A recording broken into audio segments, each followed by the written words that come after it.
Continue the breast. तो हम TNBC पे थे, that is triple negative breast cancer. तो TNBC की हाई इंसिडेंस होती है विसरल मेटास्टेसिस की। विसरल मेटास्टेसिस के चांसेस इसमें ज़्यादा होते हैं और ये TNBC पैराडॉक्स एग्जिबिट करता है, यानी कि इसमें अच्छा रिस्पांस मिलता है कीमोथेरेपी के रिस्पांस में इनिशियली, पर यूजुअली ये रिलैप्स आ जाता है इसका 1.5 to 2 ईयर्स के अंदर। देन साइटोकैटिन 5 या 6 पॉजिटिव होता है ये TNBC triple negative breast cancer. So ये था TNBC subtype. Then fourth subtype है क्लॉडिन लोस्ट टाइप। तो ये ट्रिपल नेगेटिव होता है, मींस ER PR और हर्टिन्यू नेगेटिव होता है एंड इसमें Ki-67 हाई होता है और इसमें साइटोकैटिन 5 और 6 नेगेटिव रहता है। तो ये इसका डिफरेंस है बिटवीन बेसल और क्लॉडिन लो। सो क्लॉडिन लो में ट्रिपल नेगेटिव है एंड बेसल में भी ट्रिपल नेगेटिव है, बट साइटोकैटिन 5-6 नेगेटिव है क्लॉडिन लो में। नाउ फिफ्थ सब टाइप है हर्टिन्यू एनरिच्ड। तो इसमें ER/PR नेगेटिव रहता है बट हर्टिन्यू पॉजिटिव रहता है और Ki-67 लो या हाई कुछ भी हो सकता है। नाउ सिंस हर्सेप्टिन रिसेप्टर, तो हर्सेप्टिन के एडवेंट के बाद हर्सेप्टिन या फिर ट्रांसटुज़ुमैब के एडवेंट के बाद जो कि हर्टिन्यू का टारगेट होता है, जो हर्टिन्यू पॉजिटिव ट्यूमर्स का प्रोग्नोसिस है ना वो इम्प्रूव हो गया है। सो हर्टिन्यू का टारगेट एक रहता है बॉडी में हर्सेप्टिन, उसके एडवेंट के कारण इसका प्रोग्नोसिस इम्प्रूव हो गया है क्योंकि वो डायरेक्टली एक्ट कर सकता है उस पर। नाउ कैंसर का 3 चीज़ें होती है। नाउ कैंसर में 3 चीज़ें होती है, that is diagnosis, staging and management. So diagnosis के लिए तो investigation of choice true cut biopsy होता है। स्टेजिंग के लिए इन्वेस्टिगेशन ऑफ चॉइस PET-CT होता है, that is positron emission tomography CT scan and इसमें 18 FDG आइसोटोप को यूज़ किया जाता है। FDG मीन्स फ्लोरो डीऑक्सी ग्लूकोज आइसोटोप को यूज़ किया जाता है। now हम देखते हैं स्टेजिंग की। तो स्टेजिंग TNM स्टेजिंग के बेसिस पे ये ब्रेस्ट कैंसर डिवाइडेड होता है। T मीन्स ट्यूमर साइज या depth and N means lymph nodes and M means metastasis. तो इन तीनों के बेसिस पे ये स्टेजिंग होती है। ना CTNM PTNM ये अलग अलग टाइप के TNM होते हैं। तो CTNM क्या होता है, क्लिनिकल TNM होता है जो क्लिनिशियन एक लेबल करता है जब एक पेशेंट क्लिनिक में आता है। उसके बाद PTNM मीन्स पैथोलॉजिकल TNM, तो एक पैथोलॉजिस्ट उसको लेबल करता है उस स्टेजिंग को। RTNM मीन्स रिकरेंट ट्यूमर्स, तो रिकरेंट ट्यूमर्स के लिए जो लेबलिंग होती है वो RTNM होती है। MTNM इज़ मल्टीपल ट्यूमर्स, तो मल्टीपल ट्यूमर्स के लिए MTNM वाली स्टेजिंग होती है। देन YTNM, तो आफ्टर न्यू एडजुवेंट थेरेपी ये होती है YTNM। तो ट्यूमर जब बड़ा रहता है और कीमोथेरेपी बिफोर सर्जरी की जाती है तो YTNM स्टेजिंग की जाती है। न्यू एडजुवेंट का मतलब ये होता है दैट इज़ बिफोर सर्जरी, तो बिफोर सर्जरी अगर हम कुछ करते हैं तो वो न्यू एडजुवेंट कहलाएगा। देन ATNM होता है, ये ऑटोप्सी में अगर डिटेक्ट होता है कैंसर तो उसकी ATNM वाली स्टेजिंग होती है। नाउ T स्टेजेस को हम देखते हैं। तो फर्स्ट इसमें है PTX, तो PTX मीन्स होता है कि असेस नहीं किया जा सकता, तब उस समय हम PTX लेबल करते हैं। PT0 होता है तो इसमें कोई एविडेंस नहीं मिलता है प्राइमरी ट्यूमर का।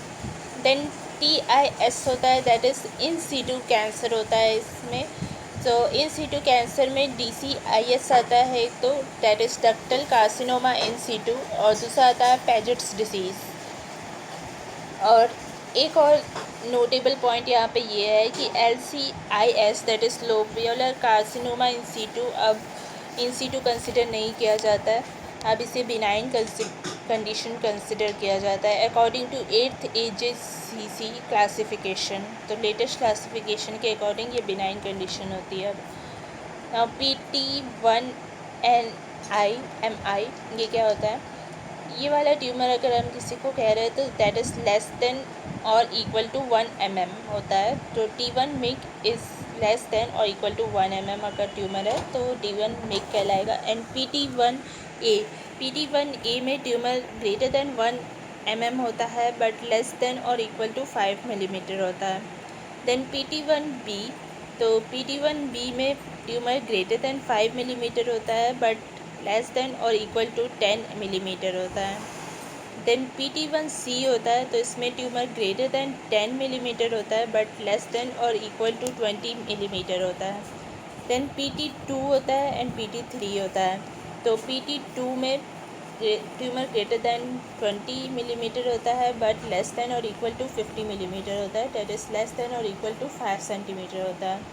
देन PT3 होता है तो इसमें ट्यूमर ग्रेटर देन 50 मिलीमीटर होता है, that is greater than 5 centimetre होता है।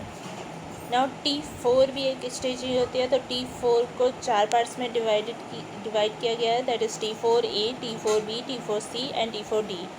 सो T4A में इन्वॉल्वमेंट होता है चेस्ट वॉल का।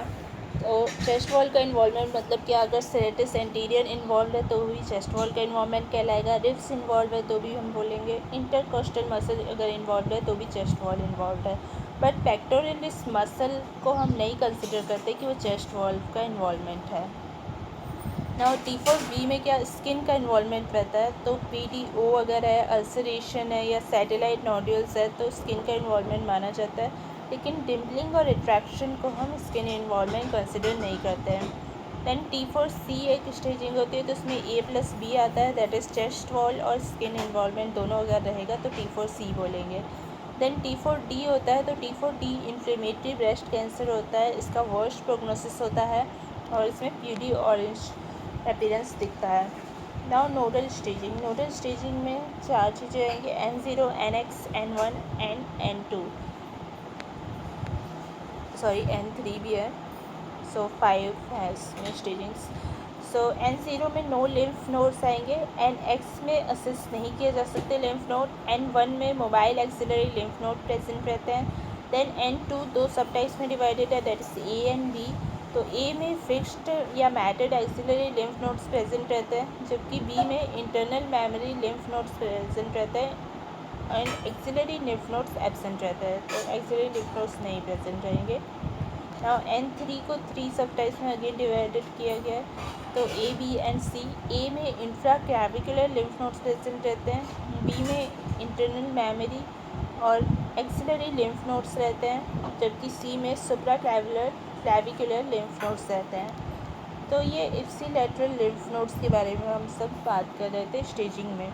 अगर कॉन्ट्रालैटरल लिम्फ नोड्स रहते हैं ब्रेस्ट कैंसर में तो वो डिस्टेंट मेटास्टेसिस कंसिडर किया जाता है, अगर कोई ट्यूमर नहीं है दूसरे साइड में तो ये बहुत इम्पॉर्टेंट स्टेटमेंट है, इसमें प्रैक्टिकल क्लिनिकल क्वेश्चंस भी आते हैं। Now M0, M1, MX and M1 ये मेटास्टेसिस की स्टेजिंग है, तो M0 में कोई डिस्टेंट मेटास्टेसिस नहीं होता है, MX मीन्स असिस्ट नहीं किया जा सकता और M1 means positive distant metastasis, मतलब डिस्टेंस मेटास्टेसिस प्रेजेंट है।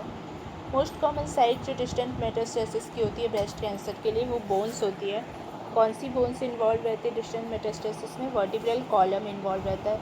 क्यों इन्वॉल्व रहता है? क्योंकि बैट्सन्स प्लेक्सस ऑफ वॉल्विस वेन्स उसमें रहता है। और कौन सी वर्टिब्रा इन्वॉल्व रहती है? Lumbar vertebra most commonly involve रहती है, ग्रेटर देन थोरैसिक भी कभी कभी इन्वॉल्व रहती है। किस टाइप का रहता है? ऑस्टियोलाइटिक मेटास्टेसिस ज़्यादा होता है एज़ कम्पेयर टू ऑस्टियोब्लास्टिक। अब ये सब सारे 5 क्वेश्चन से बहुत इंपॉर्टेंट होते हैं। ये 5 क्वेश्चंस का आंसर और प्रोस्टेट कैंसर के लिए भी सेम आएगा एज ब्रेस्ट कैंसर। इसमें सिर्फ एक डिफरेंस होगा कि जो प्रोस्टेटिक कैंसर है ना वो ज़्यादा कॉमन होता है, उसमें ऑस्टियोब्लास्टिक मेटास्टेसिस ज़्यादा कॉमन होता है एज़ कम्पेयर टू ऑस्टियोलाइटिक। सिर्फ ये डिफरेंस है, मतलब 5th क्वेश्चन में बस डिफरेंस है, बाकी सब सेम है। Now isolated tumour cells ITC क्या होता है? दैट इज़ लेस देन और इक्वल टू 0.2 mm क्लस्टर अगर रहता है या लेस देन 200 सेल्स अगर रहते हैं तो उसको आइसोलेटेड ट्यूमर सेल्स बोलते हैं। देन सेकेंड माइक्रोमेटास्टेसिस क्या होता है? अगर क्लस्टर 0.2 मिलीमीटर से ज़्यादा का है पर लेस देन या इक्वल टू है 2.0 मिलीमीटर से तो उसको हम बोलेंगे माइक्रोमेटास्टेसिस। तो इसमें ग्रेटर देन 200 सेल्स रहते हैं। देन मैक्रोमेटास्टेसिस क्या होता है? इसमें 2 मिलीमीटर से ज़्यादा का फोकाई रहता है। देन हम देखते हैं sentinel lymph node biopsy. Sentinel lymph node मतलब क्या? जो फर्स्ट लिम्फ नोड ड्रेन करता है कैंसर से, तो अगर sentinel lymph node isolated tumour cells को कंटेन करता है या माइक्रो मेटास्टेसिस को कंटेन करता है तो हम उसको नेगेटिव कंसिडर करते हैं। उस कंडीशन में कोई रेडियोथेरेपी या फिर कोई रिमूवल की ज़रूरत नहीं होती है। देन एक क्वेश्चन है 6x4 सेंटीमीटर का लंप है एक 45 ईयर लेडी को लेफ़्ट ब्रेस्ट में, और पेक्टोरलिस मेजर जो है वो उसकी फिक्स्ड है, फिक्स्ड एक्सिलरी नोड्स भी है सेम साइड में, एंड एक्सिलरी नोड्स का मेटास्टेसिस भी है, पर कोई विसरल मेटास्टेसिस नहीं है। तो उसकी स्टेजिंग क्या होगी?